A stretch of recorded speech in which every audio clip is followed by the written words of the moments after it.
Yeah. It's almost here. And really, Brad, it's really the only game of the day. I mean, if you look ahead to that weekend. I've actually been pretty frustrated with the playoff committee this year, and not as an Alabama fan. Yeah, it's the first time in the college football playoff era that we have made it this far into the season with 5 or more undefeated teams. And they've got so many top 25 wins, and yet FSU is ranked ahead of them playing in the ACC. All right, welcome into What's the Spread? Miles on Sports here, Mr. Brad Thomas. We are off and running with another episode.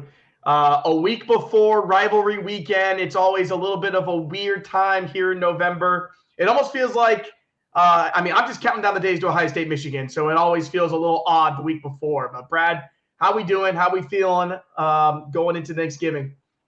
Man, I'm feeling pretty good. I'm excited about the college football rankings because, I feel like in past college football rankings, there are times where there weren't that many good teams and people were vying for a playoff spot. There may be 2 or 3 good teams and the rest were like, who are we going to push in or force in? But this year, I feel like maybe 1 through 10 are all really good teams. That doesn't mean they can all win a national championship, but I can make a legitimate case for the 9th ranked team all the way up to number 1 on who deserves to be in and who deserves to be out.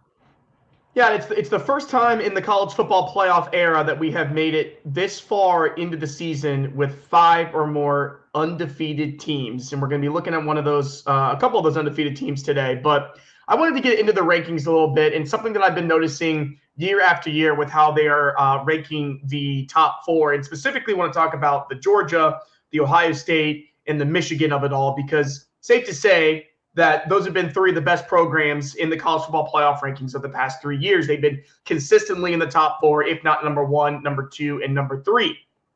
But Ohio State was the number 1 team in the country in these rankings until last week.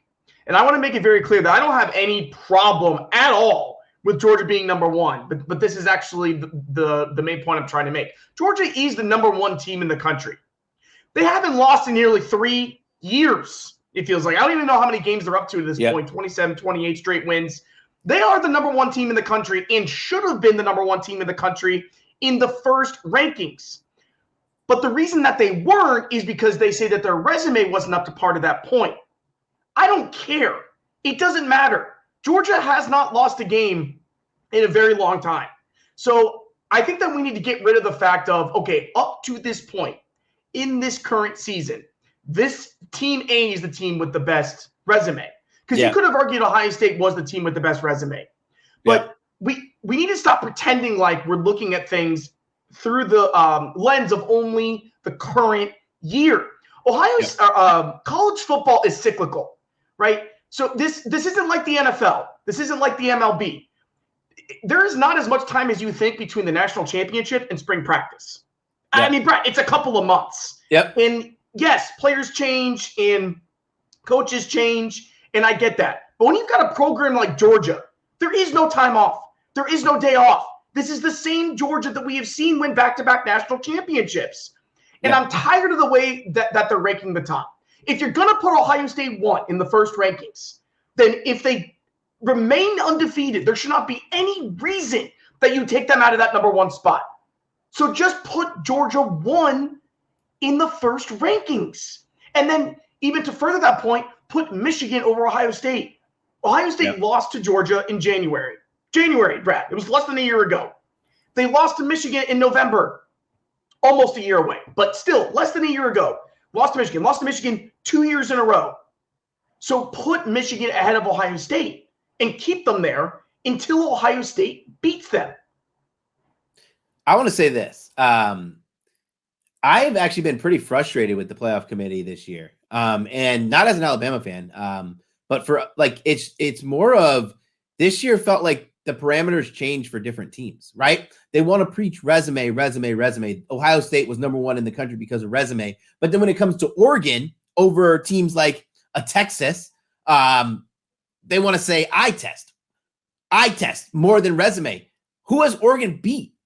Oregon to beat what? 1, 2 ranked teams. Texas has arguably the best win on the face of the map with their win against Alabama. So why is Oregon ahead of anybody? Like, I just don't get it because they were competitive in a loss. Like, that's really frustrating. It's just like, I'm sick of this eye test stuff. Like, they got, like, obviously it's the last year we do this, but man, if Texas runs the table and Oregon runs the table and Oregon gets in over Texas, I'll be livid. And it has nothing to do with me standing up for them because they beat Alabama. Like, I don't care. It's just, how do you use the eye test when you've been saying that you've been using resume? Like, if it's all eye test, if you're just putting the best 4 teams in based on the eye test, do that. But don't give me no baloney about one team, their resume, and another team, the eye test. It has to be the same parameters for all the teams. And I don't care which they choose. Like, I don't care if it's eye test or resume. And the games have to matter. So as you said, that Texas win, night game in Tuscaloosa in September, nobody goes in there and beats Alabama the way they did. That's the second longest home win streak in the country. Yeah. It's the best win of the season. And the fact that Texas has been playing without Quinn Ewers, they've been, maybe not playing as well recently. They're still winning games, and they still have that win on their schedule. I would say the second best win of the season is Washington over Oregon. Exactly. Washington should be over Florida State. What is Florida State doing at number 4? What is Florida State doing at number 4? That win against Oregon, and we all know now how good Oregon is. They are nearly favored against anybody on a neutral field right now. Yes. Look up the rankings or look up the Josh Pate rankings. They are one of the best teams in the country. That win that Washington has is one of the best wins. And they've got so many top 25 wins, and yet FSU is ranked ahead of them playing in the ACC. It doesn't make any sense. Like, their best win, how many ranked wins do they have? Does FSU have 1? Their best win is against the LSU team, who's now ranked, 22nd? Like, I'm just so sick of it because, honestly, Florida State hasn't even passed the eye test to me. Like, they haven't looked great. Yes, they've been beating some teams and pulling away late, but I have more than 3 occasions where I thought Florida State wasn't that good and probably deserved to lose or did not impress me. It's just like we're giving teams credits. Like, you're beating Cal and teams like, I don't know, Cal, NC State. You're beating them by 40, 30. Like, that doesn't impress me. What impresses me is if you go through a juggernaut of a schedule, you beat Oregon, the number 6 team in the country, and you should be in the playoff. You should have to fight for your life. Like, and I just think that the committee doesn't know what to do, right? Because obviously if Florida State's a bigger brand than Washington, so the bigger brands will be up. But we've talked about the joke of the ACC for years. But what's even better, right? What's even better about it is we are not alone in saying how much of a gauntlet the Pac-12 for the top-heavy Pac-12 teams it was, and Washington's breezed right through it. They have one more test, and I swear to God, if they win in Corvallis and they do not get to number 4, I will probably throw a chair through a wall. Yeah, and we're so focused on, Florida State, the big brand. They're undefeated. They're back. They're out of nowhere. That we forget to ask ourselves, do you think that Florida State has a shot to win a playoff game right now? They haven't even been able to win a Holiday Bowl. And you think that they're just going to come in here and win a playoff game against a Georgia or Ohio State? If Florida State in the playoff, and I know Michigan hasn't won a playoff game yet, so I can't really put them in that tier. But Ohio State and Georgia have won playoff games, and they've won national championships. I don't think Florida State stands a chance on a neutral field against those 2 programs. Yet we're undefeated, and including, Washington's been to a playoff, right? Florida State hasn't even sniffed the playoff, and we think that they belong now with it's just with the schedule that they played, it just makes no sense to me. And Florida State's going to be undefeated, and they're going to take one of the spots, and I don't think that they're one of the best 4 teams in the country. Agreed. I agree. It's going to be so dumb. Like, I don't even think Florida State's one of the best 6 teams in the country. Yeah, I think Bama's playing better than Florida State right now. I think Texas is playing better than Florida State right now. Oregon is playing. All these one-loss teams, I think, are playing better football than FSU is. And this is not to knock the Seminoles. Yeah, it's really not. They're having a great season, and if they can keep this, level of success going, then they can be very successful in this 12-team playoff era. But the ACC is just not it right now. I think it's funny, too, because I think the committee's probably really happy they're going to an expanded playoff because there's a hypothetical situation where Alabama runs the table and they get left out of the playoffs, right? Yep. if we were to stay with a 14 playoff, then there would be no reason to have a difficult schedule. No reason to schedule top names in your non-conference. Like there'd be no point. Like, because then you'd be like, why would I risk it? Like, I can run the table in conference and then have a shoe in like Florida State did. Right. They also beat LSU, but you get what I'm saying. Yeah, I mean, we're looking at a situation at the end of the year where a 13-0 Florida State will most likely get in over a 12-1 SEC champion Alabama, and that is just ridiculous. It is absolutely ridiculous. And then to say, well, Florida State's going to beat a top 10 Louisville team. Please. If Alabama beats Georgia in the SEC championship game, they need to be in the playoff. 100%. And it would be ending Georgia's undefeated ranked streak too. Like there's a lot to say about that. In Georgia, mind you, because the game's going to be in Atlanta. Like, I'm just so sick. I'm just so sick of it. Like, I'm not sick of it. I obviously love it. I'm just sick of like, there's no clear-cut guidelines. It's a bunch of old white men sitting in a room making decisions without being, how do I describe it? Without being fact-checked. I don't know if that's the right word, but basically there's no overseer of the playoff committee. And that's okay. But you can't have wish-washy decisions talking about eye test or resume. It's funny because when the commissioner comes on and talks about it, right? And he talks about it on TV, like every team he talks about, there's a different narrative behind it. And it's just really dangerous. It's really dangerous for a long term of something that's going to be selected. I'm glad we're moving to the 12-team playoff. Won't have as much controversy. I hope that's just Armageddon the last weekend and we have like all this crazy controversy.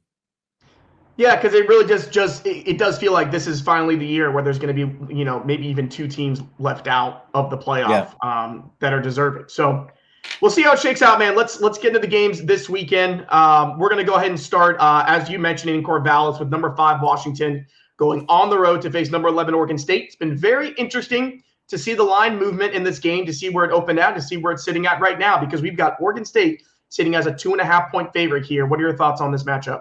I'm going to take Washington here. Like I said, I know it's a tough situation to play in. And we know that Washington has their struggles defensively, one of the worst run defenses in the country. But when you play in a game against a Washington team who's going to score a bunch of points, I think you better have a better offense than a run-heavy team led by Martinez here. And I can't wholeheartedly say that they are strong enough offensively to keep up with Washington. We're getting plus money. It looks like a trap. It could be a trap, but I actually think I would have Washington winning this game probably 70% of the time. So the lines are saying it's probably like 40%. So I'm probably going to put a lot of money on it. When I talk about like teams that Oregon's played in tough environments, like even playing that USC team, I thought that was a pretty good win for them because USC had an opportunity to run the ball all over them. Not only did they beat USC, they beat them handily. I think they were battle tested versus Oregon too. Like that's the best offense they've played all year. They were able to not stop the Ducks, but go toe to toe with them. And I think that gives them more confidence, right? Like knowing you can trust Penix to go toe to toe with any team. And I don't think Oregon State has the offense to do so. And by the way, Oregon State's defense is not as foolproof as it was before. So I expect a big day out of this Washington team. I actually think Washington runs the ball a ton on this game too. Yeah, I like Washington here as well. Washington reminds me a lot of the TCU season last year. Not the fact that they came out of nowhere, because Washington was one of the preseason's favorites to win the Pac-12, especially with Penix. But what I mean by that is last year, every single week I was waiting for TCU to lose, and I was waiting for them, to get knocked off, and it just never happened. And that's what it's felt like with Washington. And they just continue to perform, Brad. They continue to win. This is a strong football team. And now it feels like Vegas has kind of set them up to lose this game, with Oregon State now being a 2.5-point favorite. And there is a reason for that. It's going to be Saturday night. Corvallis has become one of the toughest places to play in the country. This crowd is going to be insane for this game. But I like Washington. I like Washington with plus the points, plus 2.5. And I also like them to get it done and get the win. And honestly, Brad, I'd be more nervous for them to trip up next week against Washington State, because I feel like that is a game where it's like that's where they could be more tripped up than a game like this where they know they got to go in. That look-ahead spot's massive. Yeah. All right, let's go ahead and move into the next one, Brad. We got number 1 Georgia, the number 1 team in the country. As we said, 10-point favorites here, going on the road at number 18 Tennessee, coming off that brutal loss to Missouri, and Georgia coming off of one of the most impressive wins of the season, in my opinion. They looked like world beaters out there against Ole Miss. It was not even a contest. And this is another situation where Georgia just kept covering those 14-point spreads. Now they're on the road.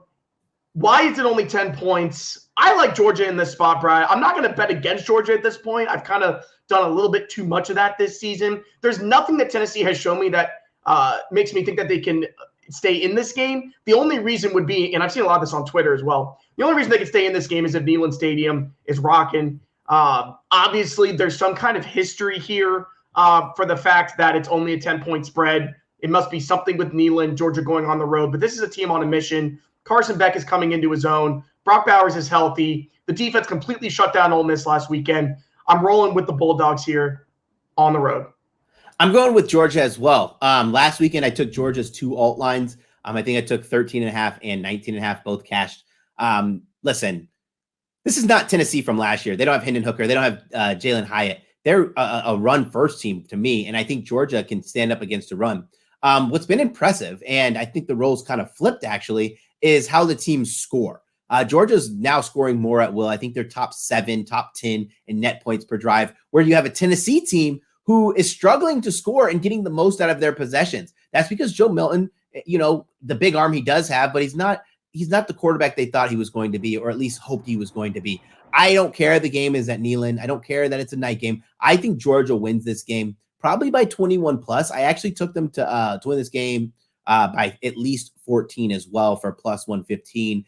I just feel like, how Kirby Smart is, Miles. We've seen this, like at the beginning of the seasons, they kind of pussyfoot around. And then as it gets closer towards the end of the season, they start really ramping it up. Yeah, they're in that mode. They're on that step on your throats mode right now. Yes, Georgia, the time to get Georgia is in September, early October. That's the time to get them. You're not going to get them in November. It's not going to happen. They are looking like the number 1 team in the country. They're looking like the best team in the country. It's really scary to watch. Obviously, they're going to have Alabama in the SEC championship game. We'll see how they do in the playoff. But this is looking like this is a team that's geared up to go for 3 championships in a row. So I like that we're on the same page there. Let's go ahead and run through a couple of top 25 matchups. We got number 22, Utah. We've had a rough couple of weeks going on the road against one of the hottest teams in the country. Number 17, Arizona. This is a straight-up pick 'em. Brad, I'm going with the home team here. I like Jed Fish, and I like Arizona. I picked Utah with the points in a couple of their big matchups in the past couple of weeks, and they really disappointed me. I really thought that they were going to do better in that second half last weekend against Washington. I'm going to go with the hot hand here. I'm going to go with the Wildcats. Yeah, I'm going to go with the Wildcats as well here. Fafita's been playing pretty solid. I'm just not excited about putting my money and relying on Bryson Barnes, right? Like, for Utah to play a good game on the road, they're going to have to play really good defense and hope that Bryson Barnes brings his best stuff. I don't know if that happens on the road. For me, I'm picking Arizona. As a pick 'em, I thought it was pretty easy for me to make that decision as well. Yeah, I'm with you. All right, let's go ahead and end it in the Big 12.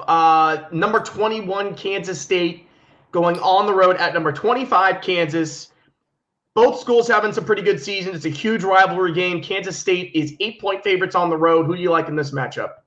I actually like Kansas State. I hate laying the points here, but we don't have real clarity on what's going on with Jason Bean. Took a nasty tackle. Still considered maybe probable, questionable. But even if he takes one hit and, I think that he's going to probably go down. But even if he does play, I like what Kansas State brings to the team. This is a tough team. This team should have probably beat Texas. A couple decisions that they made. And then Will Howard's slow start at the beginning kind of limited that. But they did cover in that game. So I'm going to take Kansas State here. Big rivalry game, Brad. I'm going to take the points here. I'm going to take Kansas +8 at home for them to keep it within a 1-score game. Only one loss this season were they not able to keep it within a 1-score, and that was the Texas game. So in a big rivalry matchup, I will take the points at home. All right, let's go ahead and wrap it up, Brad, with a look ahead. It's a game so good that I want to start looking at it right now. 2 episodes. Obviously we're going to talk about it again next week, but we got the game. We got Ohio State and Michigan. A couple of big look ahead spots, as it usually is for these teams. At a game that I'll be at here on Saturday, we got Minnesota going to the shoe to play Ohio State. Ohio State sitting at 27.5-point favorites.